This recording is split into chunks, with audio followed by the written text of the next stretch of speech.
Welcome to part 3 of this beautiful 24-hour camping adventure. So, on my solo trip I found this beautiful place, and waking up here is what overlanding in Norway is all about.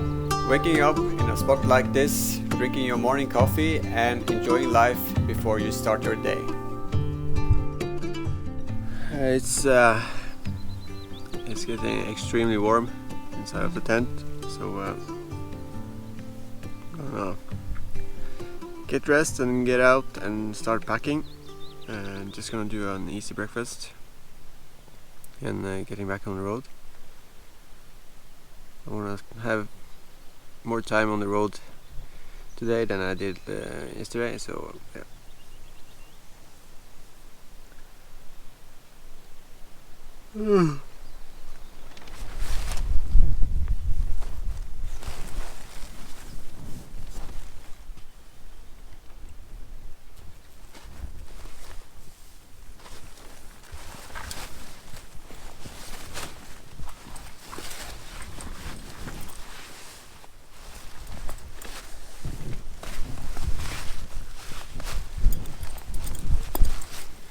So I tried to open the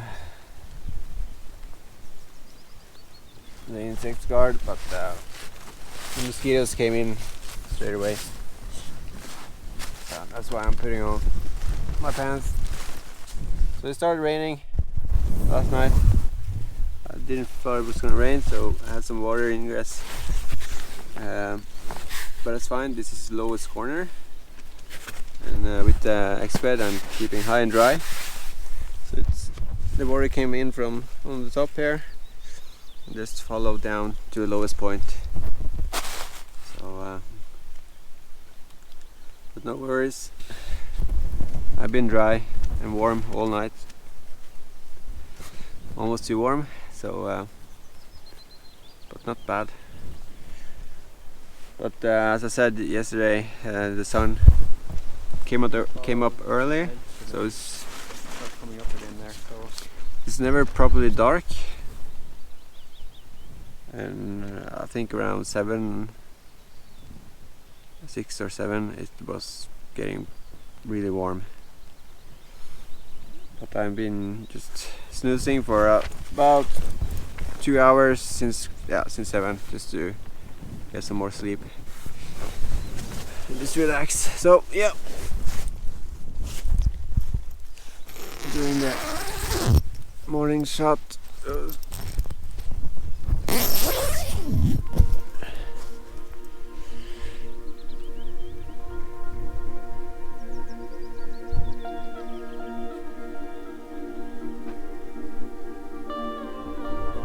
Not the worst thing to wake up to in the morning.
So I'm gonna make breakfast now, and just so this inner tent can dry up. Also, my X-bed sleeping mat was a bit wet on the underside, so I wanted it to dry up before I pack it down. Yeah, see me going into the back. Going on with all these stretch connections. So this is just my simple system of it makes it really easy if you have to put up a tarp or something else. So that's worked well. and I just kept using it. So yeah, now some breakfast.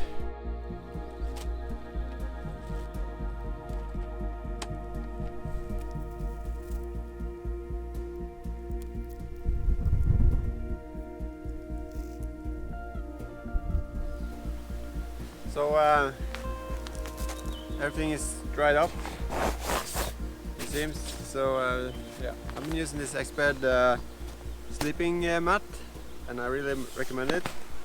I have used it from over, under -20 to today, which is, or last night, almost 25 degrees. So yeah, almost 50 degrees in difference, and it's been working great. It's the this is a down mat, XP9, long and wide. I wanted it long and wide because I'm 183, and this is about 2 meters and 60 centimeters wide. I don't want the sleeping bag to go off the mat as much, so that's why I wanted it long and wide. And also, I don't care about the weight because I'm always driving, but it's not that heavy, so I could have brought it on a trip, and it gets packed really small. So you have an inflate for the snozzle bag that I used yesterday, and this is the deflate. So it's pretty fast to use. So it's best to pack it up inside of the tent. Then you can lay it on the ground and sit on it. But this works as well. So the bag to put it in is pretty small or tight, so you have to roll it pretty good, so you don't have to struggle getting that bag in.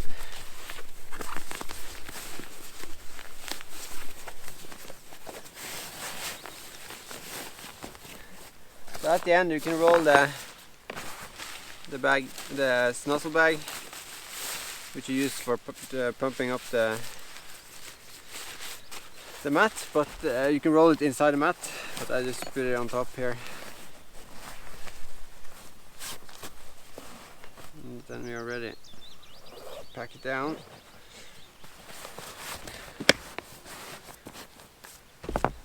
So in this box I have my tarp, I have my sleeping mat, an extra woolen insert for the sleeping bag, it gives you an extra 5 degrees, and my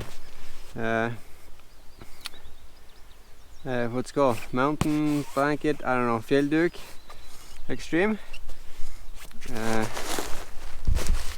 So this bag is basically enough for me to survive for one night in most conditions.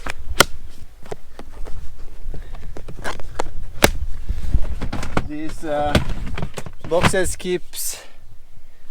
are pretty sealed. They're not 100%, but they have not failed me yet.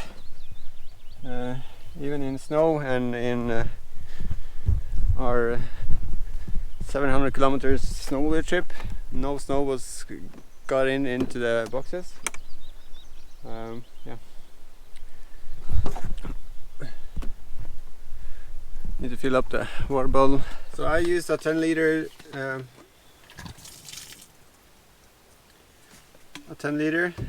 with just a simple tap.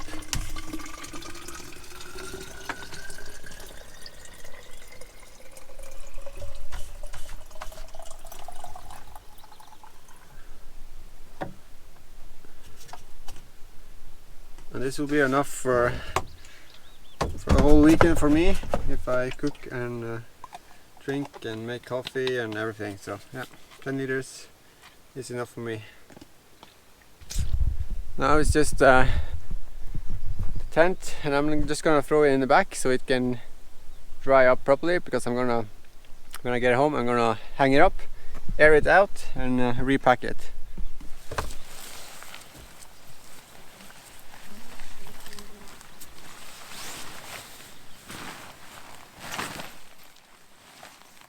Just one bit there that's a bit wet.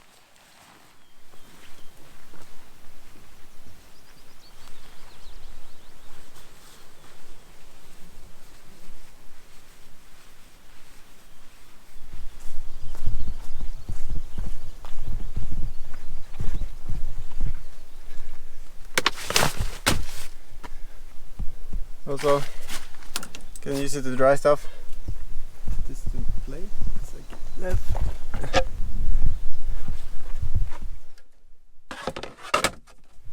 So, and my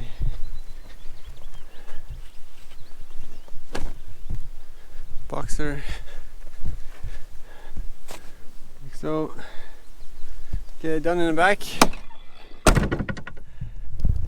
Just doing a swipe, making sure I don't leave any garbage or anything gear left behind.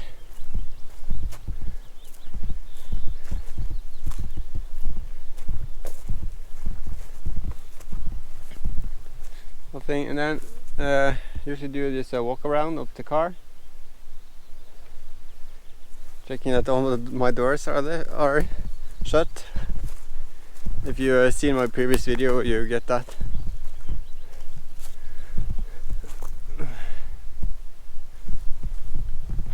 And you can just check for oil leaks and stuff.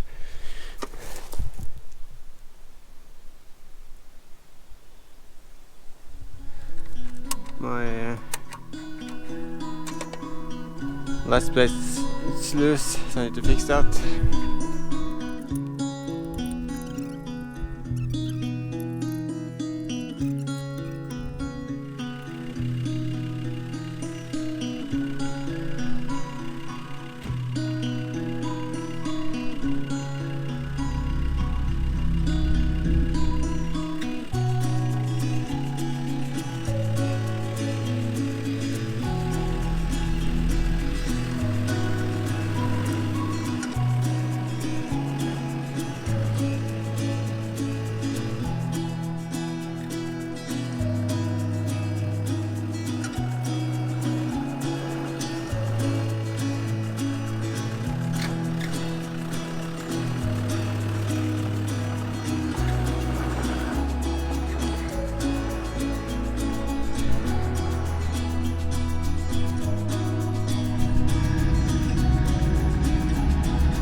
This was really a great spot to camp, and I'm definitely coming back here.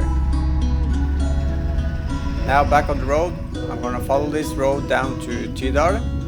It's gonna be gravel roads all the way until we get to Tydal. In Tydal I'm gonna turn against Selbu and drive on tarmac.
Okay, I just want to say thank you guys for watching, and remember to hit that like button. It's been an awesome 24 hours of overlanding here in Norway, and the swim yesterday I think was the highlight. Crystal clear water, and snow still on the side, and the water being warm enough to stay out for quite a while. So yeah, thank you again. More to come on the channel. Be sure to check out our Patreon page. I want to give a shout out to my patrons, helping me create more content like this. You know who you are, and for you guys, there's coming a personal message for you on Patreon in a while. So yeah, stay tuned on YouTube, stay tuned on Patreon, and I'll see you in the next one.